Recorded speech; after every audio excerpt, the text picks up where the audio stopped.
உலகெங்கும் வாழும் அன்பான தமிழுள்ளங்களுக்கு அநேக கோடி வணக்கங்கள்.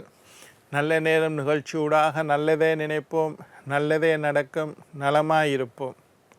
இன்றைய தினம் 7ஆம் திகதி 8ஆம் மாதம் 2026 சுக்கிரவாரம் என்று சொல்லக்கூடிய வெள்ளிக்கிழமை.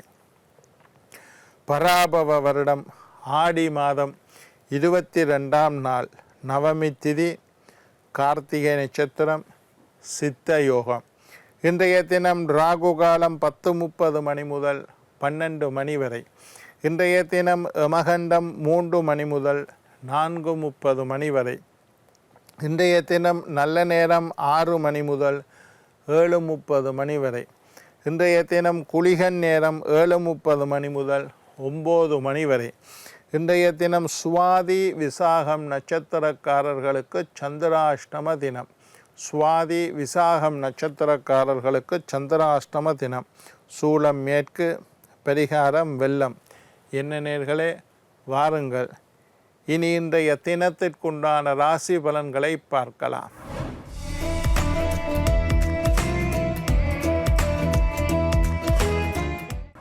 மேஷம் கவனம், ரிஷபம் நட்பு, மிதுனம் நற்செயல், கடகம் போட்டி, சிம்மம் பக்தி, கன்னி இரக்கம், துலாம் வரவு, விருச்சிகம் சுபம், தனுசு உற்சாகம், மகரம் உழைப்பு, கும்பம் மறதி, மீனம் சிரமம். ஆன்மீக தகவல் பகுதியில் தொடர்ந்து உங்களை சந்தித்து வருவதில் மட்டற்ற மகிழ்ச்சி அடைகின்றேன். ஒவ்வொரு நாளும் ஒவ்வொரு புதிய அற்புதமான ஆன்மீக தகவல்களை உங்களோட பகிர்ந்து கொண்டு இருக்கிறோம். அந்த வகையில் இன்றைய தினமும் சில நல்ல விஷயங்களை உங்களோட பகிர்ந்து கொள்ளலாம் என்று காத்திருக்கிறேன். எங்களுடைய நிகழ்ச்சிக்கு நீங்கள் தரக்கூடிய ஆதரவு, நிறைய பேர் பார்க்குறீங்க, நிறைய வியூ வருது, லைக் வருது, கமெண்ட் வருது, எல்லாம் சந்தோஷமாக இருக்குது. எங்களுடைய நிகழ்ச்சி சம்பந்தமாக உங்களுக்கு ஏதாவது கேள்விகள், சந்தேகங்கள் இருப்பின், ஆன்மீகம் சம்பந்தமாக இருக்கலாம், ஜோதிடம் சம்பந்தமாக இருக்கலாம், வாஸ்து சம்பந்தமாக இருக்கலாம், எண்கணிதம் அதிர்ஷ்ட கற்கள் சம்பந்தமாக இருக்கலாம், ஏதாவது கேள்விகள் இருப்பின் சக்தி டிவி நல்ல நேரம் நிகழ்ச்சி தயாரிப்பாளர் கீழ்கண்ட முகவரிக்கு கடிதம் மூலம் என்னை தொடர்பு கொண்டால் தொடர்ந்து வரக்கூடிய நிகழ்ச்சிகளில் தகுந்த கேள்விகளுக்குண்டான பதில்களை தொகுத்து தர காத்திருக்கின்றேன். இன்றைக்கு என்னத்தை பற்றி பார்க்க போகிறோம்னா, பித்ரு பூஜை. நேற்று அதை பற்றி பார்த்தோம். பித்ரு தோஷத்தை பற்றி நேற்று பார்த்தோம். பித்ருக்களுக்கும் பசியும் தாகமும் உண்டு. அதை தீர்க்க வேண்டியது பிள்ளைகளாகிய எங்களுடைய கடமை. ஒருத்தர் இறந்து போனாரென்று கையை விட முடியாது. இறந்ததுக்கு பிறகு செய்ய வேண்டிய கருமங்களை பற்றி, திவசங்கள், திதிகள், சிரார்த்தம், தர்ப்பணம், இதுகளை பற்றி எல்லாம் எங்களோட சாஸ்திரத்தில் நிறைய சொல்லியிருக்குது. ஒரு இடத்துல சொல்லப்பட்டிருக்கு, தேவ பூஜையை விட பித்ரு பூஜை முக்கியம் என்று சொல்லப்பட்டு இருக்குது. சில பேர் வாழ்க்கையில் பலவிதமான துன்பங்கள், கஷ்டத்தில் இருப்பினும் அவருடைய ஜாதகத்தை பார்த்தா பித்ரு தோஷம் இருக்கும். பித்ரு தோஷம் இருந்தால் வாழ்க்கையில் முன்னேற முடியாது. பித்ருக்களுடைய சாபங்கள் இருந்தால் எதுவுமே சரிபடாது. தரித்திரமான வாழ்க்கையாக மாறிவிடும். பித்ருக்களை வழிபாடு செய்யுங்கள், பித்ருக்களை ஞாபகப்படுத்துங்கள். பித்ருக்களுடைய படம், பித்ருக்கள் என்ற யார்? இறந்து போன எங்களுடைய முன்னோர்கள். எங்களோட அப்பா இறந்துட்டார், தாத்தா இறந்துட்டார், பாட்டி இறந்துட்டார். இறந்தவர்களுடைய படத்தை கண்டிப்பாக நீங்கள் வீட்டில் வைக்க வேண்டும். ஒவ்வொரு நாளும் அவர்களை வழிபட வேண்டும். சில பேர் சொல்வது, பித்ருக்களை ஒவ்வொரு நாளும் கும்பிட வேண்டும். கண்டிப்பாக இறந்து போனவர்களை, அவர்களுடைய ஆஸ்தியை நாங்கள் அனுபவிக்கின்றோம், அவர்களுடைய சொத்துக்களை நாங்கள் அனுபவிக்கின்றோம், அவர் சேர்த்து வைத்த பணத்தை நாங்கள் பெற்றுக்கொண்டோம், அவர் கட்டிய வீட்டிலே நாங்கள் வசிக்கின்றோம். ஆனால் அவரோட படம் இருக்கக்கூடாதுன்னா என்ன நியாயம்? பித்ருக்கள் நல்லது என்ன நல்ல காரியம் செய்ய போனதாக இருந்தாலும் பித்ருக்களை வழிபாடு செய்து விட்டு போங்கள். பள்ளிக்கூடத்துக்கு பரீட்சை எழுத போகிறேன், இறந்து போன மூதாதையர்களை வழிபாடு செய்து விட்டு போங்கள். உங்களுடைய பிள்ளைகளுக்கும் பழக்குங்கள். அப்போ தான் நாளைக்கு நீங்கள் இறந்தால் உங்களோட படத்தை வச்சு பிள்ளைகள் கும்பிடும். நீங்கள் உங்களோட அப்பா அம்மாவோட படத்தை வச்சு, இறந்து போன அப்பா அம்மாவோட படத்தை வைத்து வழிபாடு செய்து ஒவ்வொரு நாளும் ஊதுபத்தி காட்டுறது, கப்பில் தண்ணி வைக்கிறது, துளசி சாத்துறது, நல்ல நாள் பெரிய நாளில் வழிபாடு செய்கிறது, தீபாவளி அன்றைக்கு வழிபாடு செய்கிறது, அவர்களுக்கும் சாம்பிராணி காட்டுவது, இதையெல்லாம் செய்து வந்தால் உங்களுடைய பிள்ளைகள் உங்களுக்கு செய்வார்கள். நீங்கள் கவனிக்கலைன்னா பிள்ளைகளும் கவனிக்காமல் விட்டுருவோம். முன்னோர்கள் படத்தை வடக்கு நோக்கி படத்தை வைப்பது மிகச் சிறந்தது. தெற்கு நோக்கி வைக்கிறதும் ஒரு முறை இருக்குது. வடக்கு நோக்கி வையுங்கள். முன்னோர்களுக்கு உண்டான திசை வட திசை. வடக்கு சாமி படம் எல்லாம் கிழக்கு நோக்கி வையுங்கோ. இறந்து போனவர்களுடைய படத்தை வடக்கு நோக்கி, வடக்கு பக்கம் பார்க்குற மாதிரி ஹோலில், சாமி அறைக்குள்ளே இறந்து போனவர்களுடைய படத்தை வைக்கக்கூடாது. சாமி ரூமுக்குள்ளே சாமி படம் மட்டும்தான். இறந்து போனவர்கள் தெய்வமாகி விட்டார்கள் என்று சொன்னால் கூட அவர்கள் பித்துருக்கள், தேவர்கள் வேறு, பித்துருக்கள் வேறு. சாமி ரூமில் சாமி படத்தை வையுங்க. இறந்து போனவர்களுடைய படத்தை இன்னொரு இடத்துல ஹாலில் பெருசாக மாட்டி வைக்கலாம், நல்ல பெரிய படமாக மாட்டி வையுங்க.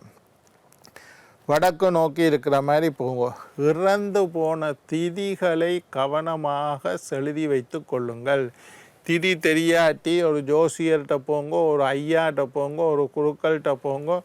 எத்தனாம் தேதி எத்தனை மணிக்கு, 22ஆம் தேதி 3ஆம் மாதம் 2026, இந்த மாதிரி இறந்து போன திகதி, ஆண்டு மாதம் திகதி டைமை சொன்னீங்களா இருந்தால் ஒரு ஜோசியர் அல்லது ஒரு ஐயா அல்லது ஒரு குருக்கள் அவர் என்ன மாதம் என்ன திதியில் இறந்தார் என்று எழுதி தருவார். வளர்புரை சப்தமி, தேய்புரை ஏகாதசி, ஆடி மாதம் தேய்பிறை ஏகாதசி, இந்த 3 விஷயத்தை நீங்கள் தெரிந்து வைத்திருக்க வேண்டும். உங்களோட பிறந்த நாளை எப்படி நீங்கள் டேட்டை ஞாபகம் வச்சுருக்கீங்களோ, என்ன தமிழ் மாதத்தில் இறந்தார், என்ன திதியில் இறந்தார், திதி 2 வரும், வளர்பிறையா தேய்பிறையா, இந்த 3ம் ஒரு பேப்பரில் எழுதி வச்சு கொள்ளுங்க. ஒவ்வொரு வருஷமும் அவர் இறந்த திதி வரும். இப்போ ஒருத்தர் ஆடி மாதம் வளர்பிறை சப்தமியில் இறந்துட்டா, ஒவ்வொரு வருஷமும் ஆடி மாதம் வளர்பிறை சப்தமி வார அன்றைக்கு அவருக்கு பித்ரு பூஜை செய்ய வேண்டும். முடிந்தால் ஒரு ஐயாவை வீட்டில் கூப்பிட்டு அந்த திவசங்களை செய்யலாம். அப்படி எங்களுக்கு அந்தளவுக்கு வசதி இல்லைன்னா நீங்கள் கோயிலுக்கு போய் அந்த திவசத்தை செய்யலாம். இறந்து போனவர்களுக்கு பிண்டம் வைக்கிறது, தர்ப்பணம் பண்ணுறது, சிரார்த்தம் செய்வது, இதை நீங்கள் அந்த திதி அன்றைக்கு, அதுவும் செய்ய எனக்கு வசதி இல்லையா, நான் சரியான கஷ்டத்தில் இருக்கிறேன்டா, கோயிலில் போய் ஒரு மோட்ச விளக்கு ஏற்றுங்கள். நெய் தீபத்தோடு அவர் இறந்த திதி எப்போ வருதோ அன்றைக்கு ஒரு நெய் தீபத்தை ஏற்றுங்கள். முடிந்தால் ஐயாமாருக்கு அரிசி மரக்கறியை தானமாக கொடுங்கள். அல்லது ஏழை எல்லாம் செய்யணும்னு இல்லை, தானமாக கொடுக்க வசதி இல்லாட்டி ஏழை எளியவர்களுக்கு ஒரு சாப்பாடை பாசல் ஒன்று கட்டி யாரோ ஒரு பிச்சைக்காரன் 2 பிச்சைக்காரனுக்கு கொடுங்க. இறந்த திதி அன்றைக்கு மோட்ச அர்ச்சனை செய்யுங்கள். அவரை நினைச்சு ஆலயத்தில் ஒரு நெய் தீபத்தை ஏற்றி ஆக குறைஞ்சது வருஷத்துக்கு ஒருக்கா அவரை நினைத்து ஒரு நெய் தீபம் ஏற்றி வையுங்கள். இதுக்கு திதி தெரியணும். எங்கள்கிட்ட நிறைய பேர் திதி பார்க்கணும். சில பேர் அதை இன்னும் சில பேர் விடுற தவறு என்னென்னா, இறந்த டேட் அவர் 2000ஆம் ஆண்டு 5ஆம் மாதம் 3ஆம் தேதி இறந்தால் ஒவ்வொரு வருஷமும் 5ஆம் மாதம் 3ஆம் தேதி, அது தவறு. இறந்த ஆங்கில டேட்டை பற்றி கவலைப்படாதீர்கள். அதுக்கும் இறந்தவருக்கும் சம்பந்தம் இல்லை. இறந்த ஆங்கில டேட்டுக்கு ஒன்றும் செய்ய வேண்டிய அவசியம் இல்லை, அது அவரை போய் சேராது. இறந்த தமிழ் மாதம் என்ன திதி, வளர்பிறையா தேய்பு, இப்போ சப்தமியில் இறந்தால்னா வளர்பிறை சப்தமி இருக்கும், 15 நாளையில் தேய்பிறை சப்தமி வரும். என்ன திதியில் அதை நீங்கள் இறந்த டேட்டை கொடுத்தா ஐயா எழுதி தருவார் என்ன திதி. அந்த திதியில் செய்யக்கூடிய சிரார்த்தம், பிண்டம், திவசம், தான தர்மங்கள் அவரை போய் சேரும். அவரை நினைச்சு ஒரு 3 வீட்டில் சமைக்கிறதுல ஒரு கொஞ்சம் கூட சமைச்சு ஒரு 3 பாசல் கட்டி பிச்சைக்காரங்களுக்கு கொடுங்கோ. கோயிலில் போய் ஒரு நெய் தீபத்தை ஏற்றுங்கோ. 1 கிலோ அரிசி 4-5 மரக்கறி வாங்கி ஐயாவுக்கு தானமாக கொடுங்கோ. இது சிம்பிளாக நீங்கள் செய்யக்கூடியது, மிக சாதாரணமாக நீங்கள் செய்யக்கூடிய விஷயம். இதையாவது செய்யுங்கள். இறந்தவரோட படத்துக்கு சாப்பாடு வையுங்கோ, ஒரு சாம்பிராணியை காட்டுங்கோ, ஒரு ஊதுபத்தியை காட்டுங்கோ, ஒரு துளசி மாலையை வாங்கி போடுங்கோ. இதெல்லாம் சாதாரணமாக செய்ய முடியாது. வருடம் ஒரு முறை செய்யுங்கள். அன்னதானம் செய்வது ரொம்ப சிறப்பு. வசதி உள்ளவர்கள், வாய்ப்பு உள்ளவர்கள், பொருளாதாரத்தில் மேல் நிலையில் இருக்கக்கூடியவர்கள் அன்றைய தினம் அன்னதானம் செய்யுங்க. ஒரு 10 பேருக்கு சாப்பாடை கொடுங்க, அது ரொம்ப சிறப்பு.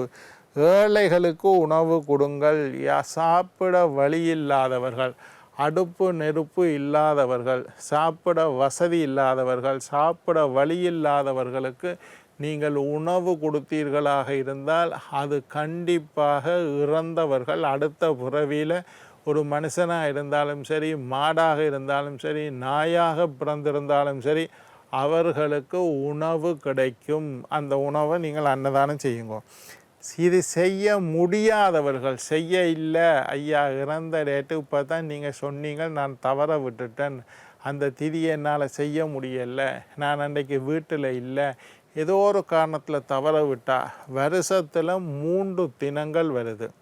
ஒன்று இந்த ஆடி மாதம் வரக்கூடிய அமாவாசை, ஆடி அமாவாசை.